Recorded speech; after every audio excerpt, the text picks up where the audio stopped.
За денеска почнуваме една нова серија и јас би сакал на самиот почеток да го прочитам текстот за денеска. Од 1 Самуилова 18, 1 до 5, така да ќе ве замолам да станете. Ќе читаме 1 Самуилова 18, 1 до 5. Јас ќе ве замолам, тие што ви треба превод да биете надвор во ловите, тие што не ви треба влезете внатре. Благодарам уште еднаш. Читам 1 Самуилова 18, 1 до 5. Кога Давид го заврши разговорот со Саул, душата на Јонатан се приврза до душата негова, и Јонатан го засака како своја душа. И тој ден Саул го задржа и не му дозволи да се врати во домот на татко му. А Јонатан склучи сојуз со Давид, бидејќи го засака како душата своја. Јонатан ја соблече горната облека своја што беше на него и му ја даде на Давид. Исто така и другата облека своја, и мечот свој, и лакот свој, и појасот свој. А Давид постапуваше разумно насекаде и каде и да го испратеше Саул, и Саул го направи началник над војските. И тоа му се допадна на сиот народ и на слугите Саулови. Амин. Ке се молиме само за Господа. Боже мој, води на ово утро, води на низ Твојот збор додека го проучуваме. Господе, откри ни ги тајните кои се скриени од создавањето на светот, но сега се објавени преку Твојот Син Исус Христос, кој е објавен во Твојот збор, Господи. Амен. Повелете, седнете. Од почетокот на оваа црква, преди многу години, не многу години, 6,5 години, најдолгата серија што имам проповедано е темата на плодот на духот. Можеби некои од вас слушнале за даровите на духот, но има и нешто кое се вика плодот на духот. Таа серија која проповедав тогаш, на самиот почеток, мислам дека беше првата година од оваа црква, траеше цели 11 недели. Тематска серија 11 недели, плодот на духот. Беше тоа се интересно искуство, бидејќи навлегов малку подлабоко во темата на Светиот Дух, на христијанската зрелост и однесување, и како тоа Божиот Дух е активно вклучен во растежот на секој еден од нас. Искрено верувам дека плодот на Духот е основата врз која секој христијанин го гради својот живот. Плодот на Духот е како еден темел. Ако го замислувате вашиот живот како некоја зграда, христијанскиот живот како некоја зграда, плодот на Духот е како темел врз кој можете вие да градите. Плод на Духот не треба да го помешаме со даровите на Духот. Тоа е исто многу важно. Апостол Павле на неколку места ни објаснува за даровите на Духот, а тоа се во 1 Коринтијаните 12 глава ќе каже мудрост, знаење, дарот на верата, дарот на исцеление, чудесата, пророштвата, распознавање на духовите, зборувањето во јазици, толкувањето на јазици, сите тие се дарови кои произлегуваат од Духот. И таа листа која апостол Павле тука е наброја не е комплетна листа. Има многу повеќе дарови кои доаѓаат од Духот за секој еден од нас. И целта зошто Духот ги дава тие дарови е за изградба на црквата. За изградба на црквата. Иако даровите се многу важни, сепак тие се дарови.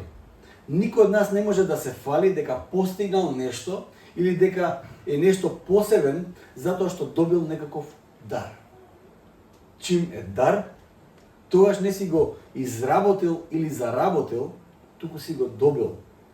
И така и треба да се однесуваш со тој дар. Ако Господ ти дал некаков дар, каков и да е тој дар?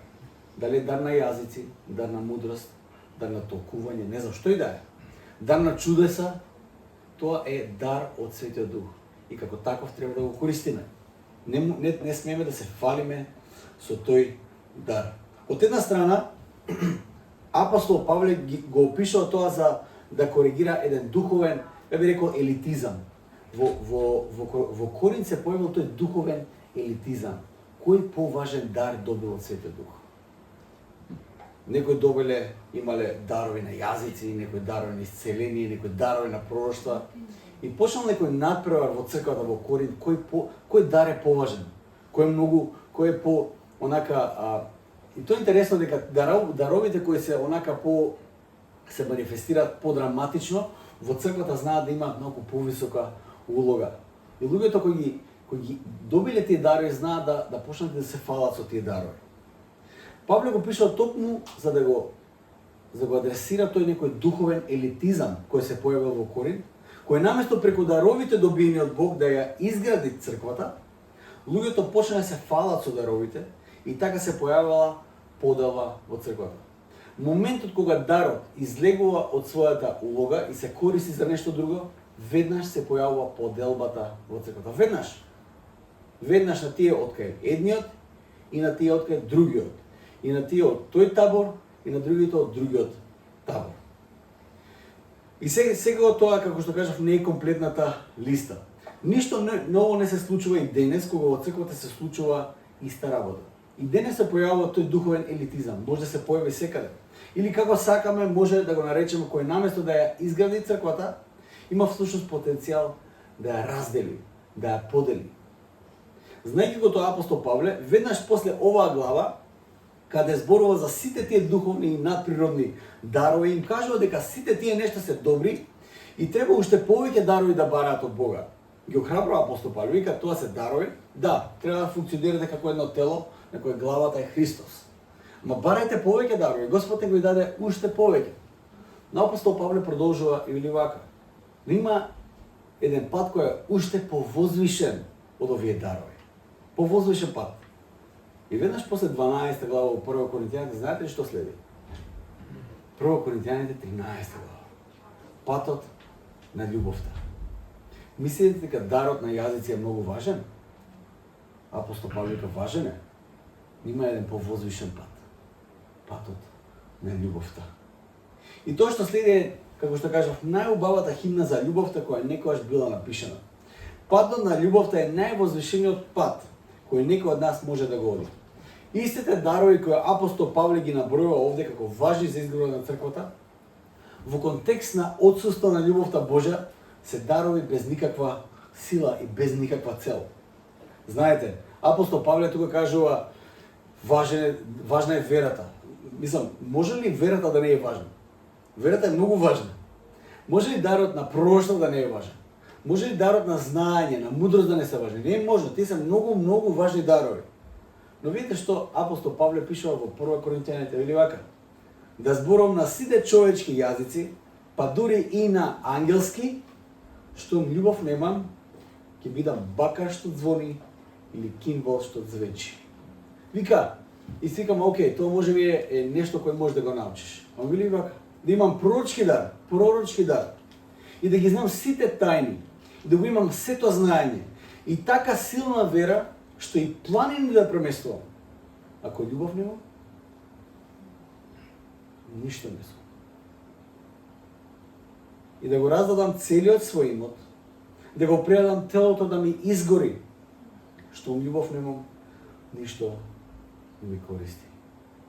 Мислам дека тука ако застанам, за ова неделно утро ова е доволна проповед. Доволна проповед. Затоа што каков и дар Господ да ти подари, ако тој дар го користиме без љубов, ако имам дар на јазици, ќе имам како киввал што звечи, како тенџере по кое се мава, отприлика така ќе звучи. Ја можам ќе се умислам дека зборам некои пророчки работи, некој не знам какво знаење, каква мудрост. Ако тоа го правам без љубов према Бог, према ближниот, према неговата црква, ќе бидам само како тенџере по кое се мава со лажица. Отприлика тоа ќе биде. Апостол Павле овде не воведува во една важна тема на која што јас зборував цели 11 недели, а тоа е плодот на Духот. Апостол Павле го поставува плодот на Духот како важен и незаменлив темел врз кој можат да действуваат даровите кои доаѓаат од Духот. Животот со Бог треба да произведе одреден плод кој ќе биде на благослов на многумина. Животот со Бог треба да даде плод од живот во кој ќе се изгради карактер кој би можел да го понесе теретот на повикот кој Бог го има за секој еден од нас. Карактерот кој го градиме. Со други зборови, да се изразам теолошки, Христоликоста треба да биде доволно силен за да го понесе повикот кој го имаме. Затоа што знаете ли што? И Јуда беше повикан. Како што беше повикан и Петар, беше повикан и Јуда. За апостол, за ученик, за следбеник на Исус можеше било кој да дојде. Го следеа 5000 народ на секаде. Ама за апостол мораше да бидеш повикан директно од Исус. Карактерот, животот кој го градиме, христоликоста, мора да бидат доволно силни за да го понесат повикот во кој јас и ти сме повикани. Животот со Бог пред се го адресира срцето на човекот, пред да ги избогати способностите на човекот. Плод на духот е важен темел врз кој Бог подоцна ќе го даде и дарот од духот, преку кој ќе ја гради својата заедница на земјата. Никаде појасно не може да го видиме тоа во Стариот Завет, отколку во приказната на Давид и неговото помазание за цар. Не знам колку сте нови во црква, колку сте го читале Стариот Завет, колку сте запознаени со Стариот Завет. Со Мери имав разговор пред неколку недели, пошто треба да има тест сега за не знам кој предмет беше, библиологија или поименем што беше. Беше малце исплашена, што ќе има, што нема да има, и Саша како добар професор кажал, па види, општо треба да знаеш за Библијата, општо за Библијата е многу. И Мери вика, што треба точно да знам? Па викам, општо треба да знаеш, Мери, треба да ги знаеш темите како се пројадни из Библијата. И многу помага ако се чита Библијата од почеток до крај, не знам дали сте ја читале, убава дисциплината, а понекогаш да ја прочитате од почеток до крај, да видите целата наратива, како е напишана, има причина зашто така е составен канонот на Библијата и да се запознаете со тоа течение на таа приказна низ целата Библија. Ако сте запознаени малце со Стариот Завет, ќе знаете за царот Давид, ќе знаете за пророкот Самуел, ќе знаете за Јонатан, ќе знаете за Саул, ќе знаете за сите тие споредни ликови кои се појавуваат околу Давид, ќе знаете за Голијат, за мечката, за лавот, ќе знаете за сите тие работи, ќе знаете за каменот и за се живо. И тоа е една многу интересна приказна и се сеќавам кога растев како дете во црква, мислам дека бев 5-6 години, во црквата дојде една книга за Давид. И беше како сликовница, како еден стрип беше, огромно. И ја мислам дека таа книга ја читав 20 пати на ден, не знам колку време. Едноставно ќе ја отворев и толку беше прекрасно прикажано што Давид прави, како тој станува цар, како убива Голијат. Давид и Голијат беше наслов на таа книга, беше прекрасна. И таа приказна ми остави силен впечаток. Знаете, има еден дел пред Давид да биде крунисан за цар, додека пророкот Самуел, кој бил многу важен, плачел за тоа што Саул беше отфрлен од Бога за цар. Саул беше првиот цар на Израел. Но имаше еден момент, да нема да навлегам во тоа, Бог го отфрли. Ја отфрли неговата лоза за царството. Бог му кажува на Самуел да оди да го помаза следниот цар кој тој ќе му го покаже. Во очите на пророкот Самуел, Саул беше прекрасен цар. И ќе го видите тоа затоа што како прво книгата во која читаме се вика прва книга на Самуел, прва Самуилова, така? И затоа што е прва Самуилова и затоа што Саул му се допаѓа на Самуел, ќе видите како тој го опишува Саул. Вика тој беше една глава поголем од сите, повисок од сите. Тој имаше, не знам, најубаво пееше, не знам, некои такви епитети му лепи на Саул дека бил стварно прекрасен човек. И тој го сакал. Се гледа дека тој го сакал Саул. Кога Саул е отфрлен, тој е скршен. Потребно е Бог да го охрабри, да му каже, еј, стани, доста веќе плачеш за Саул. Оди, јас имам еден нов наследник. Тоа што е интересно е дека Давид имал една особина која била клучна за да биде цар на Израел. Саул го имал изгледот и потенцијалот за да биде цар, но Давид имал еден друг квалитет кој бил многу важен за да биде цар. Кога Самуил требаше да го одбере Давид, Давид не беше најкомпетентниот, дури и од неговите браќа. Тој не беше ни на трпезата кога Самуил, пророкот, отиде таму да бира од браќата, од тоа семејство. Бог го упати, ќе одиш во таа куќа, во куќата на Јесен, таму од неговите синови ќе одбереш еден. И Самуил не седнува на трпезата дока не ги види сите синови кои ги има Јесен. Давид е толку некомпетентен што не ни седи на трпезата. Тој е некаде таму со овците. ги пазе овците на татко му. Ни татко му на Давид не гледа во Давид потенцијал за нешто значајно. Океј, за да ги пасе овците. Во старо време, во тогашно време, додека детето не порасне, функцијата во домот ја имало на ниво на слуга. Отприлика тоа е значењето и важноста на детето во домот. Слуга. Подоцна во текот на својата служба на царот Саул, дури и сам Давид го знае тоа за себе си. Кога Саул му дава ќерката своја за жена, му вика сега ќе ти давам ќерка за жена, затоа што си добар војсководец, сакам да си дел од мојот тим и така натаму. Давид вика, ама кој сум јас па да имам царска ќерка за жена? Значи дај на некој друг, јас не сум достоен. И Саул се обидува да го убеди Давид, не успева, се обидува со втората ќерка да го убеди. Тогаш му успеа, пошто Давид слушнал па дека оваа го свиѓа. И така уствари испаѓа работава. Давид станува царски зет. Не затоа што сам сметал дека заслужува да биде царски зет, туку во себе не гледал таков потенцијал воопшто. Но, кога Самуел седи во домот на Давид и ги гледа тие негови браќа на Давид, сите карпа до карпа, кој од кој појак, крали Марко до крали Марко, нели? И Самуел го гледа првиот син и вика, ау, па мора да е ова е, значи, јунак, роден јунак. Бог му вика вака, но Господ му рече на Самуел, не гледај на лицето него и високиот негов раст. Тоа што е интересно, Самуел повторно го бара Саул во следниот наследник. Но Бог бара еден друг квалитет. Бог вели, јас го отфрлив. Јас не гледам така, како што гледа човек. Зашто човек гледа на лицето, а Господ гледа на срцето. Тука доаѓаме од центарот. Господ гледа на срцето. Животот на Давид е од посебно значење за евреите. Животот на Давид е од посебно значење за христијаните. Ако постои нечиј живот, некој живот, чиј живот е отворен или отворена книга во Библијата, тоа е дефинитивно животот на Давид. Во голем опус опишани се неговите почетоци, славни моменти и дефинитивно катастрофални моменти. На одредени места запишани се неговите мисли, а на некои места се напишани дури неговите намери. Знаете, пред да го осудиме Давид, да размислиме малце. Што ако испадне некоја книга, еве книга, мислите и намерите на Живко. Што ќе има внатре? Ќе сакам некој да го прочита тоа? Не дај Боже. Не дај Боже.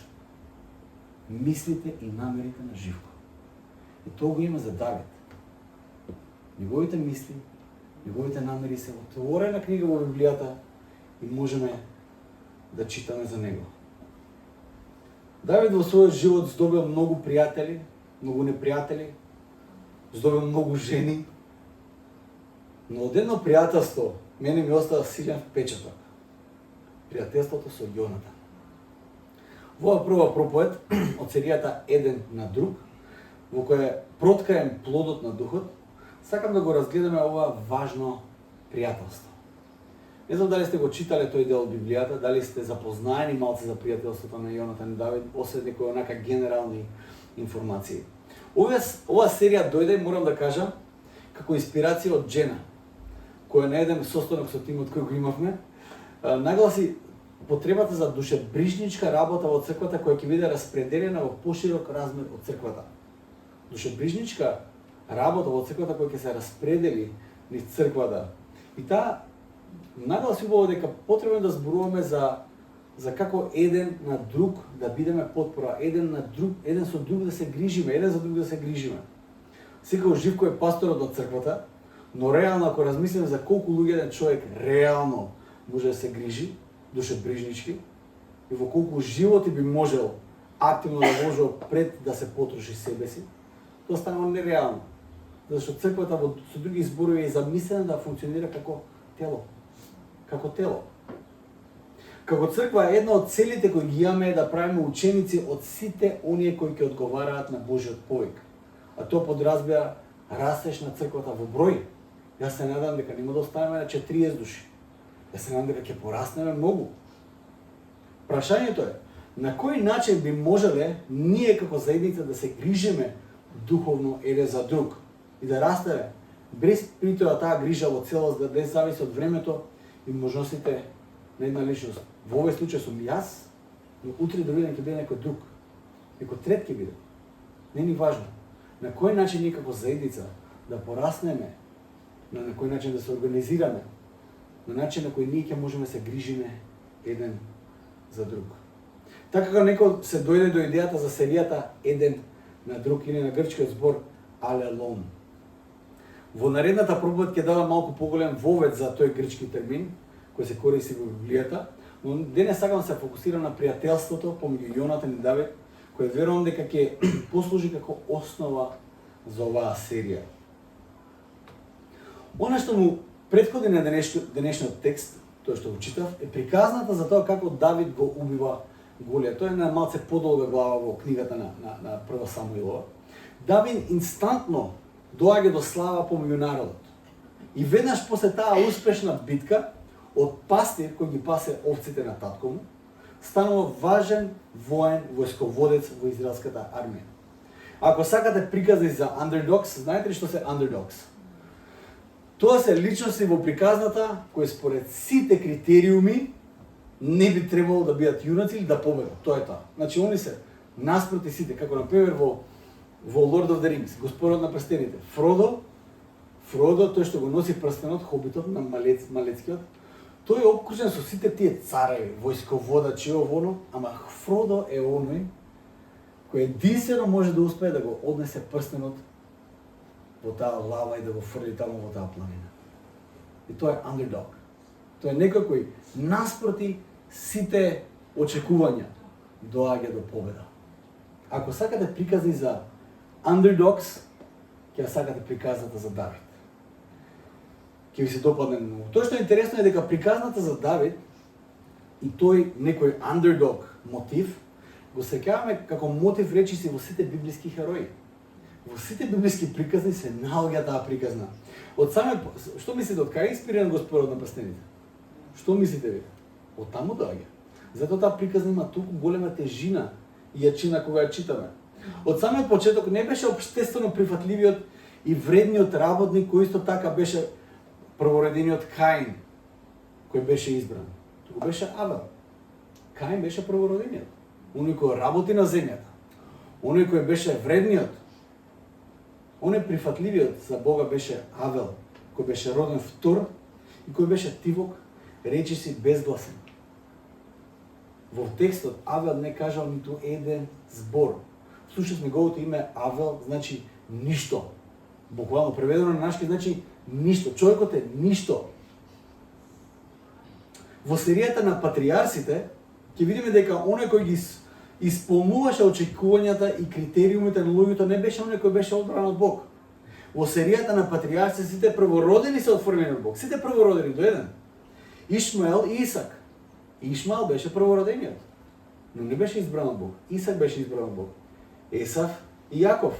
Кој беше избран од Бог? Јаков. Беше Јаков. И да не зборам за синовите на Јаков. Тие се 12, таму има каша попара. Дури и за народот Израел, кога Бог го избира, му дава најасно да знае за народот, зошто тој го избира. Во повторени закони, во второ законие 7:6-7 вели вака: зашто ти си свет народ на Господ твојот Бог, тебе те избра Господ твојот Бог, за да бидеш негов сопствен народ меѓу сите народи што се на земјата. И тоа довде звучи супер. Но видите што вели Господ понатаму. Не затоа што сте побројни од сите народи, не затоа што сте многу јак народ. Не ви избра заради тоа. Ве прими Господ и ве избра, бидејќи вие сте помалу бројни од сите народи. Господ јасно му става на знаење на Израел дека не ви избрав затоа што сте најорганизирани, најдобри, најбројни, најсилни. Не е тоа причината. Ви избрав затоа што ви избрав. И тука завршува муабетот. И вие сте помалубројни од сите народи. И така натаму. Тие што беа избрани, не беа избрани затоа што беа компетентни според нашите критериуми, туку според она кое Бог го гледа, кое често пати за нас е невидливо. Или подобро кажано, она според која Господ го избира, е видливо и гласно, но не за очите и ушите со кои најчесто ние гледаме и слушаме. Во приказата помеѓу Давид и Јонатан, многу е јасно дека Јонатан го има видено она што пророкот Самуел го видел во моментот кога Бог му кажал да го помаза Давид за цар. Првата средба помеѓу Давид и Јонатан, ова што го читавме ние сега, го открива токму тоа. Јонатан го гледа Давид и препознава нешто во Давид кое Саул во тој момент него не гледа. Но Јонатан го забележува. Првиот стих кој го читаме вели вака: кога Давид го заврши разговорот со Саул, а кој беше разговорот?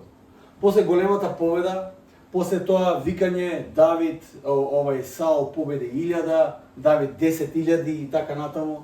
После главата Давид моментално кога разговара со Саул ја држи главата на Голијат во раката и разговара со Саул. Ваде и мечот на Голијат тука, вака си прави мове. И разговара со Саул. Вели, кога Давид го заврши разговорот со Саул, душата на Јонатан се приврза до душата негова и Јонатан го засека како своја душа. Веднаш на почетокот на односот помеѓу Давид и Јонатан стои токму овој дел. Љубовта помеѓу Давид и Јонатан. Не дека им одеше муабетот, не дека и си одговараа карактерно, не дека имаа тотално ист поглед на светот. Единствената работа која беше важна особина за тој однос беше љубовта. Од љубовта помеѓу Јонатан и Давид произлезе грижа еден за друг, која ги надминува сите разбирања. Читајте приказната, ќе видите дека нема логика Јонатан толку да се грижи за Давид. Настојно нема никаква логика. Всушност, да се грижи за, ќе видиме понатаму, да се грижи за Давид, значи себе си да се става во опасност. Постојано. Својот живот го става на коцка. Со секоја грижа искажана кон Давид. Грижата која има еден за друг беше толку силна, што честопати и двајцата се наоѓаа во смртна опасност со тоа што се штитеа еден со друг. Јонатан штитејќи го Давид, кога Саул сакаше да го убие, во еден момент во 20 глава, копјето кое честопати беше насочено кон Давид, во тој момент во 20 глава Саул го фрли кон Јонатан, кон својот син. Кога Давид требаше да дојде на вечера и знаеше дека Саул веќе нешто му мисли, дека сака да го убие, Јонатан се заветува дека ќе го штити Давид, и кога Саул разбра дека Јонатан го штити Давид, тој го фрли копјето кон Јонатан. Сакаше Јонатан да го убие. Саул беше многу јасен кога му даде до знаење на Јонатан дека ако го штити Давид, тогаш против својот татко Саул, и резултатот беше дека ќе го следи иста судбина како и на Давид. И тоа му го кажува. И го потврдува со фрлањето на копјето. Обично, кога ќе дојдеме до карактер како Саул, како таков компетентен карактер за цар, ќе ти каже често пати бирај, или јас, или другиот. Отприлика тоа ќе ти каже, бирај. Нема друго, нема трето, нема пето. Се прашам колку луѓе во црквата ќе бидат спремни да примат стрели како Јонатан, наместо оние кои тврдат дека ги љубат со љубовта Христова. Колку јас би бил спремен да примам стрела за некој од вас? Тоа е вистинското прашање. Колку јас би бил спремен да примам некој напад, некој што и да е, стрела за некој од вас? Колку јас сум спремен да застанам пред некој и да го примам целиот удар? Иначе не кажам некој демагогија, изборувам за љубовта со која Христос не повика да љубиме. Тоа не е демагогија. Христос тоа го покажа во целост на крстот. Ке те прашам тебе лично. Се прашам и себе, само те прашам и тебе лично. Дали си спремен да примеш некои стрели за твојот ближен што седи овде до тебе? Знаеш дека некои стрели одат кај него? Прво прашање е дали си спремен да примиш некој од тие стрели ти? Само да појаснам, моето прашање не е кој тука е спремен да прими стрела за мене, туку дали јас сум спремен да примам стрела за некој друг. Разбирате ли што е поентава? Често пати кога читаме Библијата и кога читаме за љубовта, за самопожртвуваноста, за ово оно, колку Колку е јако сепството, ова the self на англиски што се вика. Сепството што прави? Ја читаш Библијата и ја преврташ наопаку. Повикот кој Библијата го има за тебе, ти го префрлаш на некој друг. Сикаш, добро.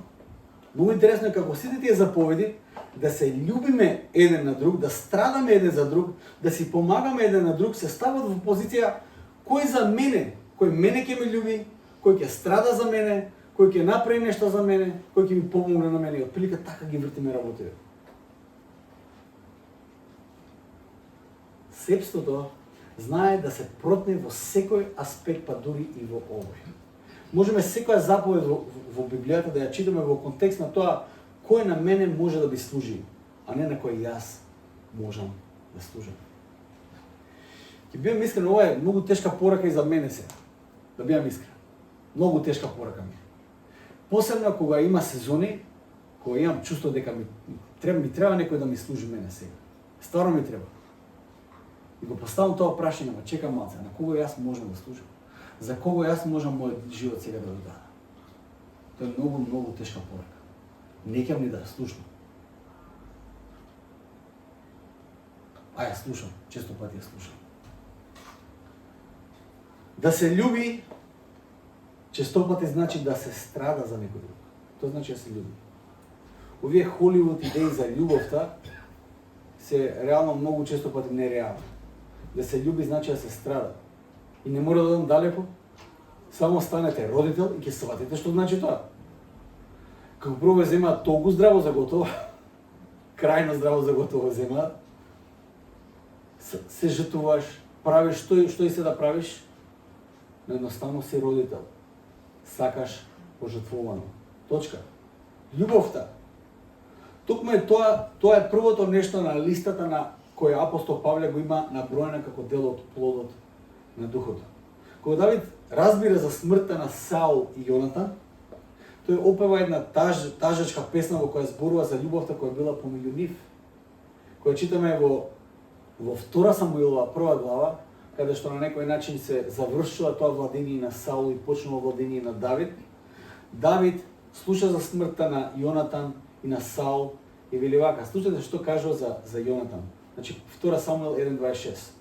Жалам за тебе, брате Јонатане, ти ми беше многу мил. Твојата љубов за мене беше поголема од женската љубов. Ова нема да го коментирам. Со мојот брат Филип Иванов, обично се шалиме со овој стих кога одиме на кампинг, дека нашата љубов е многу важна, многу длабока. И времето жртвувано на тие кампинзи е многу важно.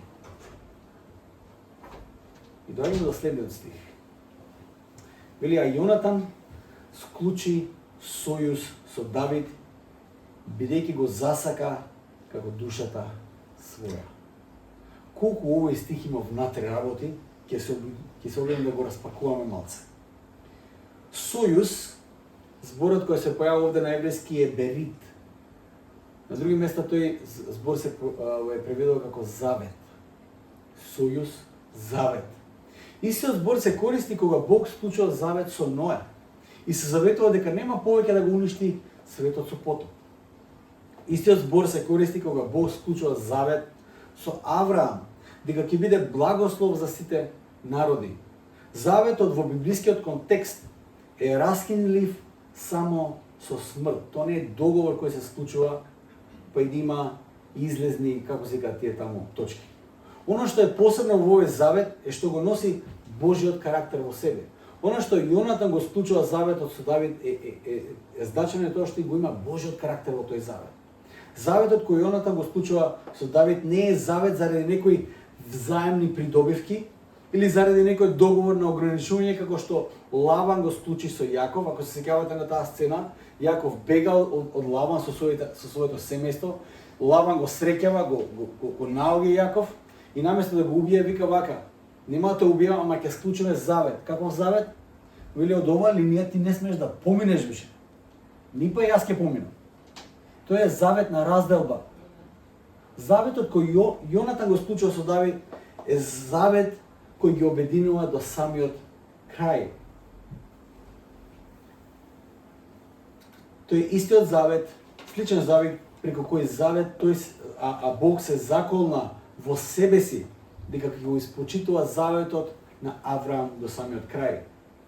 Она што овој завет го телотворува е токму она што Исус го кажува дека е најголемата заповед и која е сублимат на сиот закон и пророците. Со други зборови, се што Бог објавил на човекот од самиот почеток до сега се зборовите: љуби го Бог и љуби го ближниот како самиот себе си.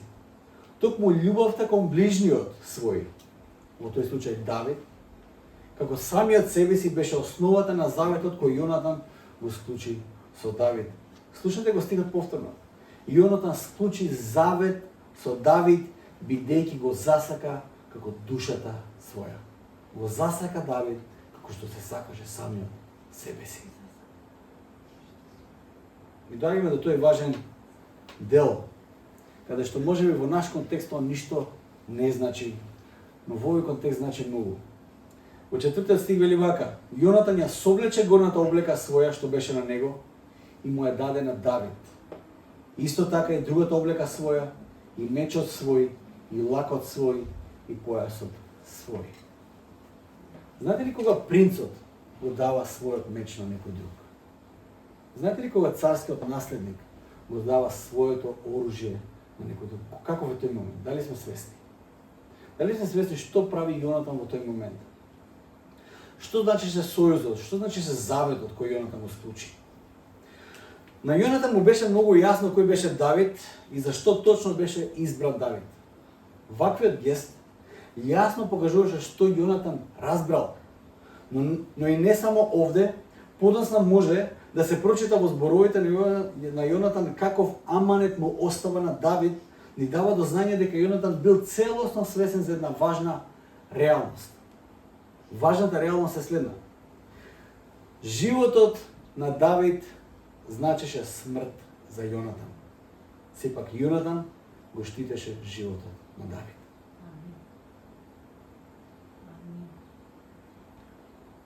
Во контекст на монархија не може да постојат две царски лози. Разбирате, не може да постојат. Тоа не е возможно. Во демократија може да постојат две партии. Во контекст на монархија не е можно тоа. Може да постои само една царска лоза. Се додека постои другата царска лоза, секогаш ќе биде во опасност царството да падне во граѓанска војна. Секогаш. Затоа речиси секогаш во историјата кога доаѓа до промена на царската лоза или промена на начинот на владење, царот и неговата лоза или се прогонети во некоја друга земја, или се убиени. И мислиме дека тоа се случувало во далечното минато. Сте читали приказната за почетокот на 20 век за царската лоза на Романови, каде ше стрелани и маж, и жена, и деца, и се живо? Зошто тоа се прави? Дали сте читали за сите царски лози на ова подрочје кога се преминува од монархија во република или во што и да е? Каде од царски наследници? Сите пребегале во Америка.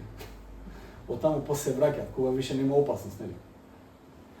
Но царските лози се прогонети затоа што не смее да има две лози на владение. Јонатан е свесен дека со поддршката на Давид тој се пресудува себе си и на својата лоза. Но сепак како Јонатан е послушен на Божјата волја и бара милост од Давид за неговото семејство.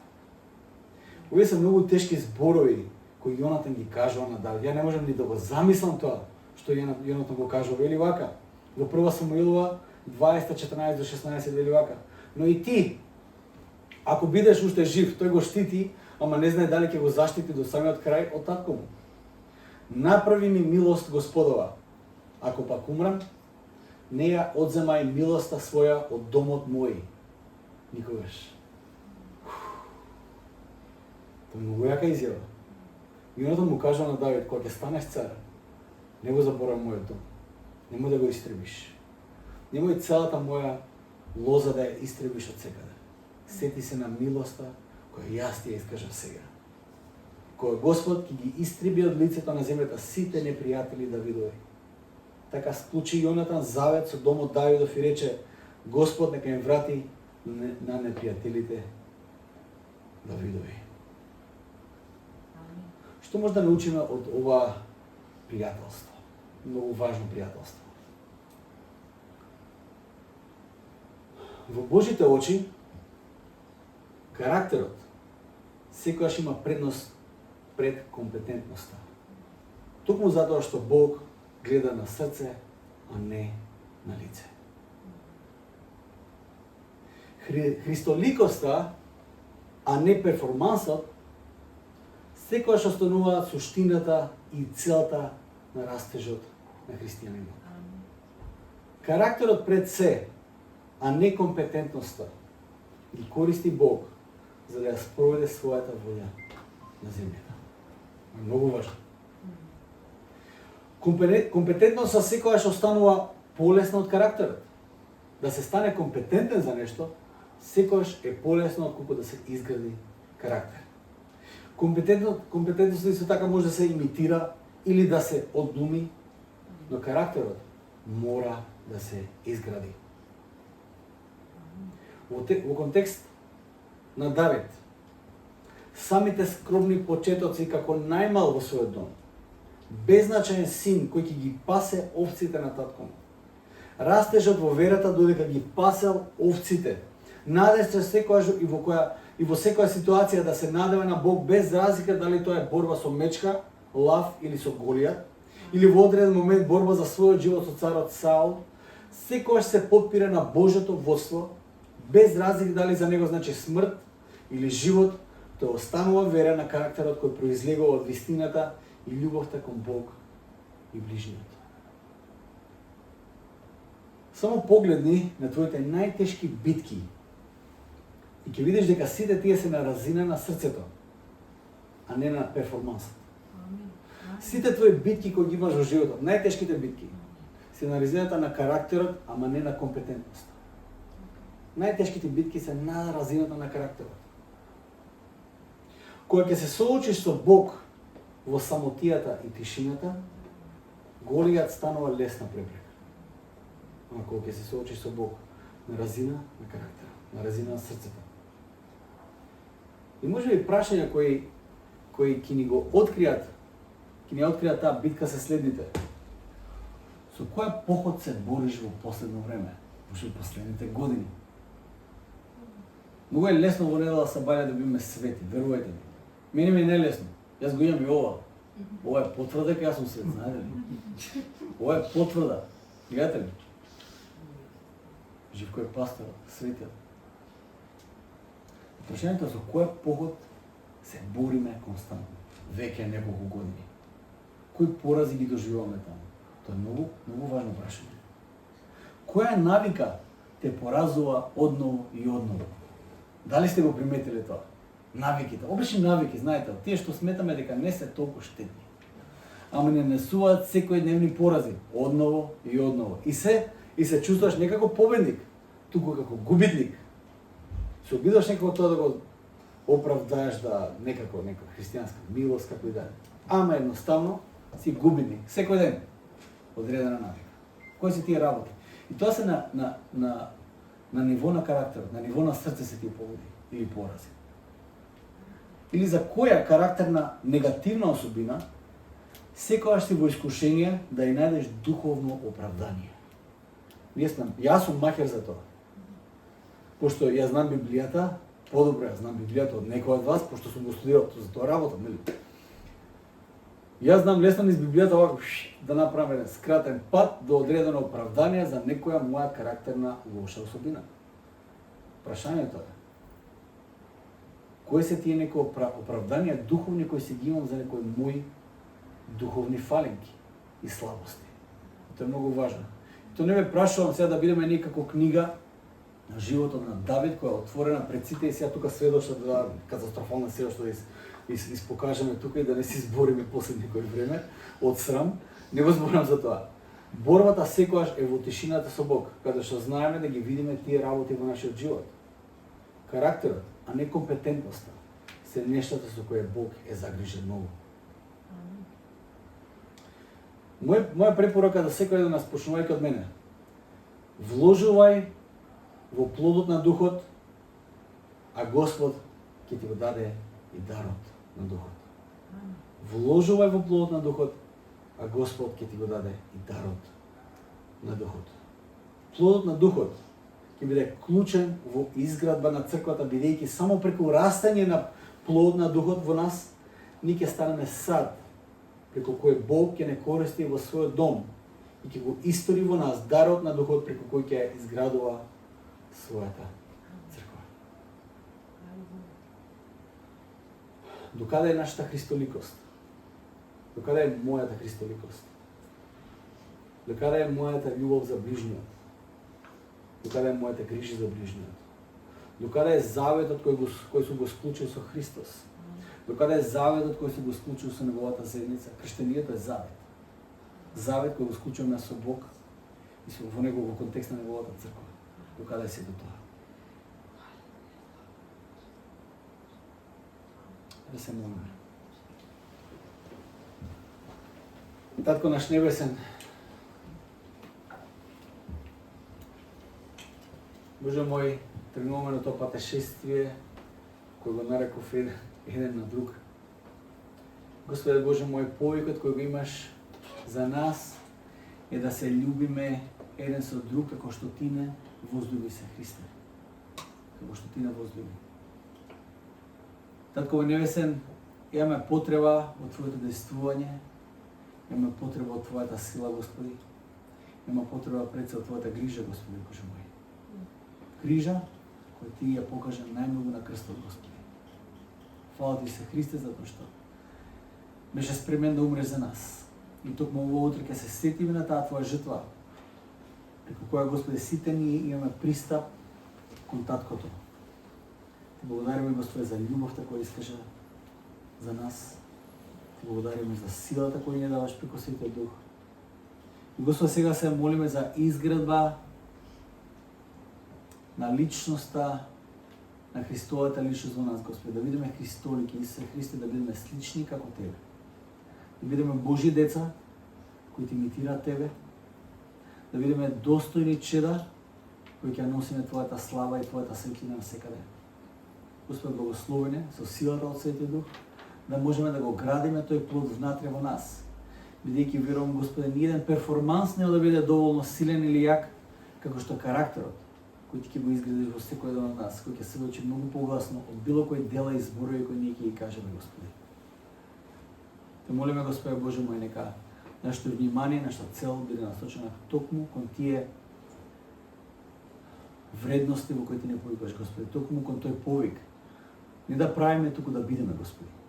Да бидеме оно што Ти не повикаш да бидеме. Се оставам, Господи, во Твоите раце. Амен.